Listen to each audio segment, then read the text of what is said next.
Silipin naman natin ang sitwasyon sa Baguio City na dinagsa ng maraming turista ngayong Pasko 2025. May ulat on the spot si Sandy Salvacio ng GMA Regional TV. Sandy? Rafi, matapos ang makulay at maingay na selebrasyon ng Pasko dito sa Baguio City, ay kanya-kanyang gimmick na ang ating mga kababayan para sulitin at enjoy pa ang pagdiriwang ng holiday season ngayong long vacation. Maagang dumagsa ang mga bisita sa ilang pook pasyalan sa lungsod ng Baguio, tulad sa Burnham Park. Ayon sa ilang turista, hindi raw kumpleto ang Pasko nang hindi nararanasan ang malamig na temperatura sa Baguio.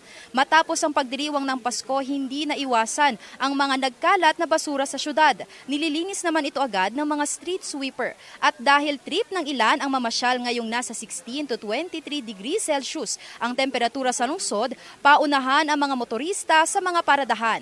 Wala pang alas 7 ng umaga kanina, punuan na ang ilang parking area. Hindi lang daw sa heavy traffic masusubok ang pasensya, kundi sa paghahanap din ng paradahan.